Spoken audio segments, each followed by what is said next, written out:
Salut à vous les juristes, c'est Matt DEH et bienvenue sur Vulga Droit, j'espère que vous allez bien. On se retrouve pour une capsule un peu tardive ma foi, parce que bon, souci technique, tout ça, mais c'est pas grave. Du coup je retourne cette capsule et on va parler d'une décision de la Cour de cassation concernant le code de déverrouillage d'un écran de téléphone et cryptologie. Bon, vous allez voir où je veux en venir. Veuillez m'excuser. Alors, pour le contexte, on a une personne qui a été en somme arrêtée pour possession de stupéfiants, et pendant sa garde à vue, elle a refusé de donner aux enquêteurs des codes permettant de déverrouiller deux téléphones susceptibles d'avoir été utilisés dans le cadre d'un trafic de stupéfiants. Et cette personne, qui a été poursuivie devant une juridiction correctionnelle, n'a pas été condamnée pour avoir refusé de donner ses codes de déverrouillage de téléphone. Elle a été relaxée. Alors, je vous donne la suite, du moins au niveau de l'historique de la procédure. On a du coup la cour d'appel qui a considéré que ce code de déverrouillage de téléphone n'était pas une convention de déchiffrement, car ce code ne servait pas à décrypter des données, mais uniquement à débloquer un écran d'accueil permettant d'accéder aux données contenues dans l'appareil. Alors, je rappelle juste que au regard de la loi, un moyen de cryptologie, c'est tout matériel ou logiciel conçu ou modifié pour transformer des données à l'aide de conventions secrètes pour réaliser l'opération inverse avec ou sans convention secrète. Et ces moyens de cryptologie visent principalement à garantir la sécurité du stockage ou de la transmission de données en permettant d'assurer leur confidentialité, leur authentification ou le contrôle de leur intégrité. Si vous voulez, la source textuelle, c'est l'article 29 alinéa 1 de la loi de 2004 pour la confiance dans l'économie numérique.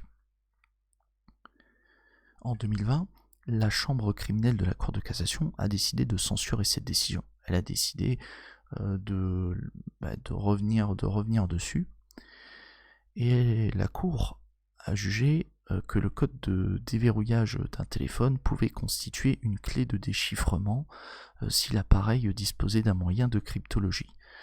Oui, et je vous rappelle juste, alors c'est un petit détail, mais on rentrera, enfin, c'est un petit élément, mais on rentrera dans le détail après.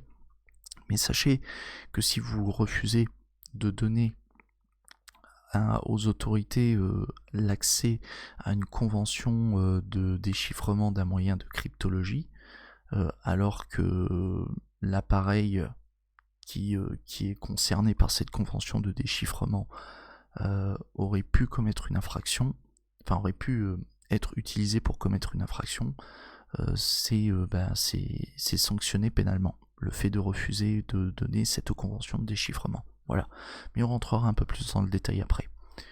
Et pour ce qui est de la chambre criminelle de la Cour de cassation, je rappelle que c'est la formation de jugement qui est chargée dans la Cour de cassation de trancher les litiges en matière pénale, que ce soit les crimes, les délits, les contraventions, la procédure pénale, l'exécution de peine, etc.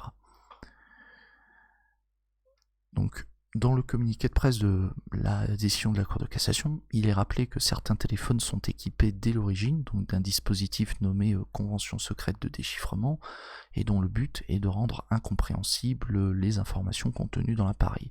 Ce n'est qu'une fois le code de déverrouillage de l'écran d'accueil activé que les données peuvent être déchiffrées. Et en 2021, la Cour d'appel, qui a été chargée de rejuger l'affaire, a décidé de relaxer à nouveau le prévenu. Donc elle a décidé en quelque sorte de faire un pied de nez à la chambre criminelle de la Cour de cassation. Bien évidemment, ça n'a pas plu au ministère public, au procureur, qui lui cherchait absolument à obtenir la condamnation du prévenu, c'est-à-dire de la personne à qui on reprochait d'avoir commis une infraction. Et en soi, le procureur, qu'est-ce qu'il a décidé de faire? Il a décidé de ressaisir de nouveau la Cour de cassation dans le cadre d'un nouveau pourvoi. Et la décision donc de la Cour d'appel, qui a refusé de suivre la position de la chambre criminelle, elle a été réexaminée par la Cour de cassation, mais cette fois-ci dans une formation qu'on appelle l'assemblée plénière. Et je rappelle que l'assemblée plénière, en fait, c'est la formation de jugement la plus solennelle, au sein de laquelle on retrouve toutes les chambres de la Cour de cassation qui sont représentées. Parce que oui, il n'y a pas que la chambre criminelle, il y en a bien d'autres. Vous verrez ça un peu plus bas.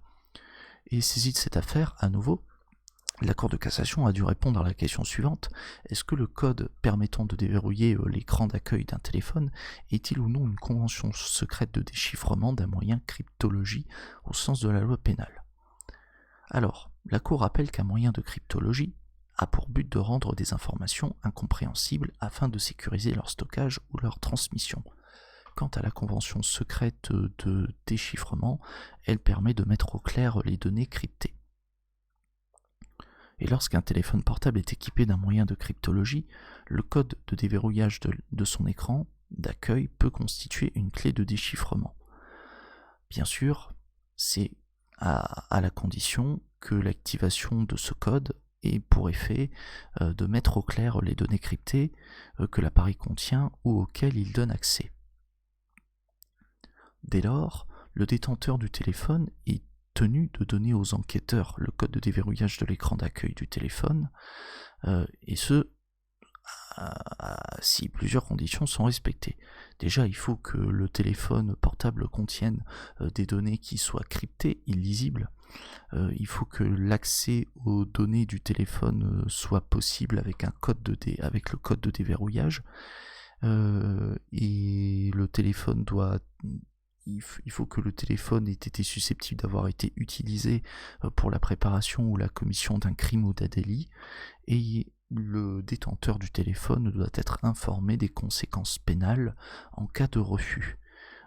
Parce que je rappelle que, en l'occurrence, ici, et c'est ce qu'indique la Cour de cassation, si le détenteur du téléphone refuse de communiquer le code de déverrouillage, il commet l'infraction de refus de remettre une convention secrète de déchiffrement.